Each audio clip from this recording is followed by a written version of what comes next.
Bonjour, j'ai actuellement une carte à débit différé. Ma banque ne m'a rien demandé à mon changement de carte. Comment faire pour enlever le débit différé? C'est une très bonne question et je vous rappelle de faire attention quand vous avez un renouvellement de carte bleue.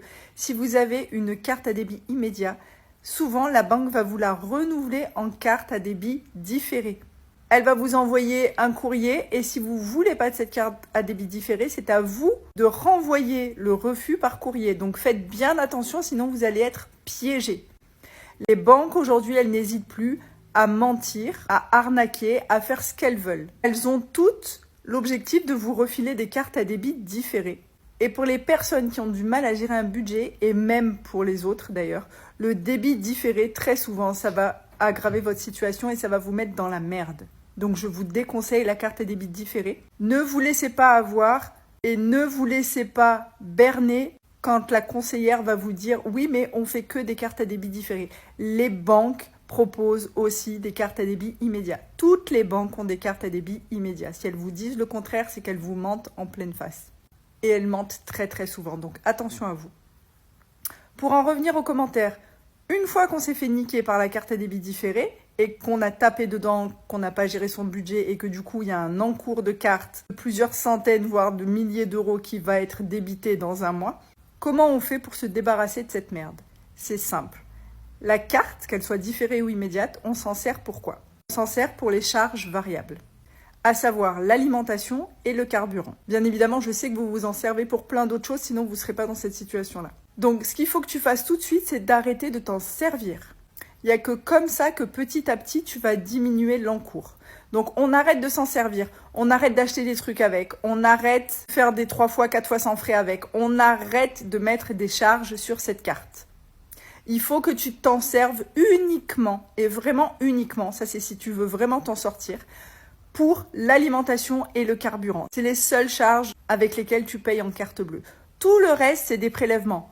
Le loyer, l'électricité, l'eau, les assurances, les abonnements, etc. Tout ça, en général, c'est des prélèvements qui passent sur votre compte entre le 1er et le 15 du mois. La carte bleue, elle est là que pour le reste.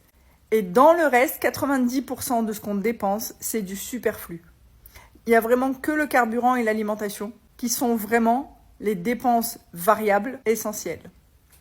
Et encore, même sur l'alimentation, on a souvent une marge de manœuvre pour réduire. Donc mon conseil, arrête dès aujourd'hui de te servir de cette carte à débit différée.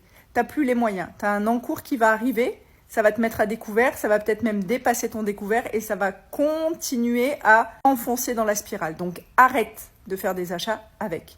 Je préfère que tu ailles retirer de l'argent et que tu payes ton alimentation et ton carburant en espèces. D'accord, toutes les stations ne prennent pas l'espèce, mais il y en a beaucoup qui le prennent. Plutôt que tu continues à te servir de ta carte. Parce que l'espèce, quand tu fais des retraits avec une carte à débit différée, c'est sorti automatiquement de ton compte.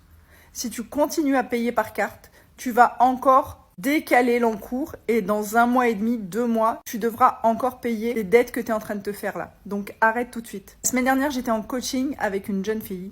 Elle a vu le montant de son différé qui allait arriver dans quelques jours. C'était presque 2500 €. Pendant le coaching, elle a découpé sa carte. Elle ne s'est pas laissé le choix. Donc tu fais ce que tu veux. Moi, quand j'avais une carte à débit différée et que j'étais arrivée à ce point de non, là je peux plus, là j'ai fait de la merde, mais là je peux plus, l'encours qui arrive, je sais pas comment je vais le payer. J'ai pris des ciseaux, j'ai découpé.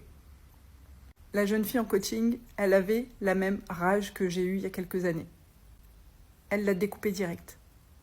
Elle ne s'est pas laissé le choix. Elle ne s'est pas laissé l'option de payer avec. Trop, c'était trop. Donc tu fais ce que tu veux. Mais en tout cas, si tu veux sortir d'un différé, il faut impérativement que tu arrêtes de t'en servir. Ça va être dur pendant 1 mois parce que l'encours, il va bien falloir l'encaisser et il va bien falloir assumer les dépenses que tu as fait le mois dernier. Donc tu peux dire d'ores et déjà à ta banque, je ne veux plus de carte à débit différée, commandez-moi une carte à débit immédiat. Et c'est pas s'il vous plaît, si vous voulez bien, non. C'est une instruction que tu vas donner à la banque. C'est pas la banque qui va te dire oui, ok, vous pouvez avoir une carte à débit immédiat ou non, vous ne pouvez pas. C'est toi le client, c'est toi qui donne les instructions. Ça suffit de vous laisser berner, tout ça parce que vous pensez qu'un conseiller bancaire, il est au-dessus de vous. Non, ils sont là pour vous vendre les produits et les services de la banque. Ils en ont rien à foutre de votre gueule. Donc vous allez donner l'instruction à la banque de vous commander une carte à débit immédiat. Quitte à ce que vous disiez que vous l'avez détruit ou que vous l'avez perdu. Peu importe, on s'en fout. Vous ne voulez plus de cette carte.